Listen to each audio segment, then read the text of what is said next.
मुंबई गोवाला connect करेल, त्याचबरोबर Vasai Virar Alibag multimodal कॉरिडॉरला connect करेल, त्याचबरोबर इकडे वरळी कनेक्टर आपण करतोय, मरीन ड्राईव्ह कनेक्टर आपण करतोय.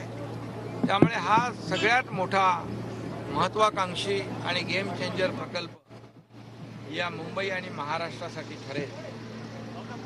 याच्यामुळे वेळ वाचेल, इंधन वाचेल, पोल्युशन कमी होईल. यामध्ये आधुनिक तंत्रज्ञान आपण वापरलेलं आहे. स्टील डेक वापरलेत, त्याच्यामध्ये जास्तीची वहन क्षमता कॅरिंग कॅपॅसिटी जादा आहे, त्याचं वेट कमी आहे. त्याचबरोबर इथले फ्लेमिंगो जाऊ नयेत, हा पर्यावरणपूरक प्रकल्प आहे.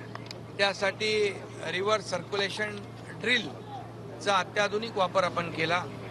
त्याचबरोबर इथे काम सुरू असताना जे नॉईज बॅरियरचा वापर आपण केला, कारण काम करत असताना देखील त्याच्या आवाजाने फ्लेमिंगो कमी होऊ नये. आजची परिस्थिती फ्लेमिंगो कमी नाही झाले, फ्लेमिंगो वाढलेले आहेत, मँग्रोव्ज वाढलेले आहेत आणि हे पर्यावरणपूरक पर्यावरणाचा समतोल राखून हा आपण प्रकल्प केलेला आहे. खऱ्या अर्थाने यामध्ये एवढं स्टील आणि मटेरियल वापरलेलं आहे की 4 हावडा ब्रिज होतील, 6 स्टॅच्यू ऑफ लिबर्टीचं 6 त्याला लागणारं स्टील, त्याच्यामध्ये 7 स्टॅच्यू झाले असते, 17 एफेल टॉवर याच्यामध्ये तयार झाले असते आणि याच्यात जे वायर वापरलेली आहे तो 2 वेळा पृथ्वीला प्रदक्षिणा घालू शकतो, एवढं वायरचा वापर झालेला आहे. अशा प्रकारचा हा अतिशय अत्याधुनिक पद्धतीने हा Sewri Nhava Sheva trans harbour link आपण केलेला आहे. याचा फायदा लाखो लोकांना होईल आणि याचं उद्घाटन आदरणीय प्रधानमंत्री नरेंद्र मोदी साहेबांच्या शुभ हस्ते 12 तारखेला होईल आणि हा लोकार्पण याचं लोकांसाठी खुलं होऊन जाईल. यामध्ये टोलच्या बाबतीमध्ये शिफारस रेकमेंडेशन 500 रुपयाचं होतं, 490 रुपयाचं, परंतु मंत्रिमंडळाने सरकारने ते 250 रुपयावर आणलं कारण लोकांना दिलासा मिळण्यासाठी. याचं कॅल्क्युलेशन जर कम्पॅरेटिव्ह केलं तर जवळपास 7 लिटर पेट्रोल जर त्या मार्गाने गेलो तर लागतं. त्यामुळे 500 ते 700 रुपयाची याच्यामध्ये बचत होती आहे आणि त्यामुळे हा प्रकल्प लोकांना दिलासा देणारा प्रकल्प आहे. एकूणच आपण सकाळपासून खरं तर मुंबईत डीप क्लिनिंग करत आहात, या ठिकाणी पाणी करत आहात, मात्र विरोधक म्हणत आहेत हा कुठला तरी दिखावा करण्याचं काम करते सरकार. ते तर आता 2.5 वर्ष ते देखावा करत होते, घरी बसून ते देखावा करत होते. तसं आम्ही घरी बसून नाही, आम्ही रस्त्यावर उतरून काम करतोय. हा देखावा नाही, हा पूर्णपणे प्रधानमंत्री महोदय जिथून स्टार्ट होतात किंबहुना इथून जेव्हा लोकार्पण याचं होईल, हा पूर्ण परिसर जो आहे स्वच्छ राहायला पाहिजे. आम्ही डीप क्लीन ड्राईव्ह हे अभियान सुरू केलेलं आहे. या डीप क्लीन ड्राईव्हचाच हा एक भाग आहे. पलीकडे देखील तिकडे देखील स्वच्छता सुरू आहे, ठाण्यामध्ये सुरू आहे, नव्या मुंबईमध्ये सुरू आहे. प्रधानमंत्री महोदयांचा जो कार्यक्रम आहे तो संपूर्ण नवी मुंबई देखील परिसर स्वच्छ आहे. हा देखील एक डीप क्लीन ड्राईव्हचा भाग आहे. हा अभियान जो आहे हा आम्ही फक्त मुख्यमंत्र्याचं अभियान नाही, मुंबई महापालिकेचं अभियान नाही, सरकारचं अभियान नाही, हे जनतेचं अभियान आहे.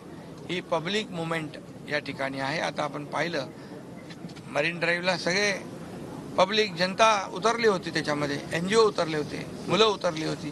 त्यामुळे विरोधकांना बोलण्यासाठी दुसरं काही जागा नाही.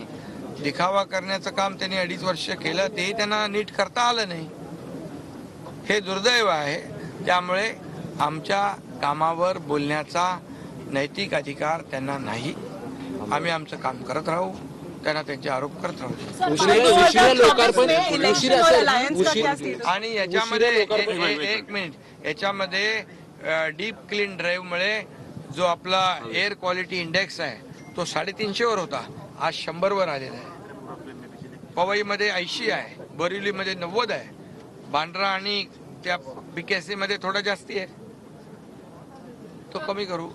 सेतूचं वैशिष्ट्य म्हणजे एअर आणि एअर क्वालिटी इंडेक्स जो आहे याच्यामध्ये खूप प्रदूषण कमी करण्यासाठी आम्ही याच्यामध्ये खूप मोठ्या प्रमाणावर हे करतोय.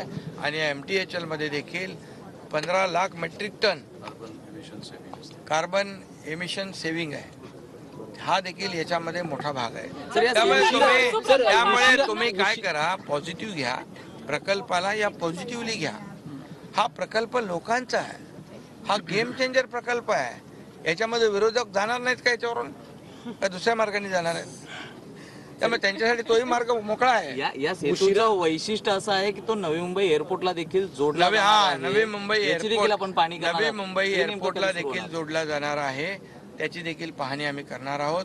कारण मुंबई एअरपोर्ट आणि नवी मुंबई एअरपोर्ट याचं देखील अंतर कमी करणारा हा गेम चेंजर प्रकल्प. फोर व्हीलर का जो बाकी सब गाड़ियां है वो भी वैसे ही प्रोपोर्शनेट, उसका भी रेट कम हो जाएगा टोल पे. जो फोर व्हीलर को जैसे हमने कम किया है वैसे उसको भी होगा.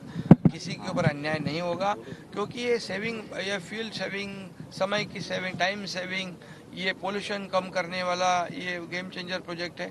तो इसलिए लोगों के बारे में भी हमारी सरकार ने सोचा है बिल्कुल, और इसलिए ये गेम चेंजर प्रोजेक्ट है. इसमें 2 घंटे की जगह 15 मिनट में पहुंचेंगे, समय बचेगा, यहाँ पोल्यूशन कम होगा, यहाँ एनवायरनमेंट का ध्यान रखते हुए काम किया है. या फ्लेमिंगो जो थे वो फ्लेमिंगो न जाए इसकी यहाँ से, इसलिए एडवांस टेक्नोलॉजी का इस्तेमाल किया, रिवर्स सर्कुलेशन ड्रिल का इस्तेमाल किया, वहाँ पर जो साउंड बैरियर का इस्तेमाल किया जब काम शुरू था. ये सब ध्यान रखा है, मैंग्रोव्स का ध्यान रखा है, और इसलिए फ्लेमिंगो कम नहीं हुए, फ्लेमिंगो बढ़ गए हैं.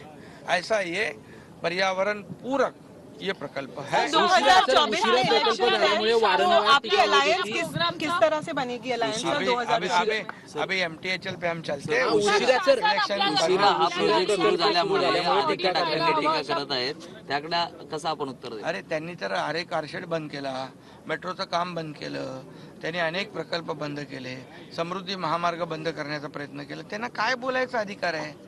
ते विकास विरोधी लोक आहेत. त्यामुळे आम्ही विकास विरोधी लोकांवर बोलायचं आम्हाला आवश्यकता वाटत नाही. आम्ही या राज्याचा विकास करतोय, आणि जे धडाधड प्रोजेक्टचं उद्घाटन होत आहे त्यामुळे पोटदुखी वाढली आहे, त्यांना वेगवेगळे आजार होत आहेत, त्यासाठी पण आम्ही बाळासाहेब ठाकरे आपला दवाखाना सुरू केला आहे ट्रीटमेंटसाठी मोफत. राजकीय प्रश्न तर 2.5 वर्ष त्यांनी घरात बसून दिखावा केला असं म्हणत मुख्यमंत्री शिंदेंनी उद्धव ठाकरेंना टोला लगावलेला आहे. आम्ही घरात बसत नाही तर रस्त्यावर उतरून काम करतो, आम्ही दिखावा करत नाही तर रस्त्यावर उतरून काम करत आहोत असं त्यांनी म्हटलेलं आहे. मुंबईला स्वच्छ करण्याचं काम जे आहे ते सध्या सुरू आहे असं देखील शिंदेंनी म्हटलंय.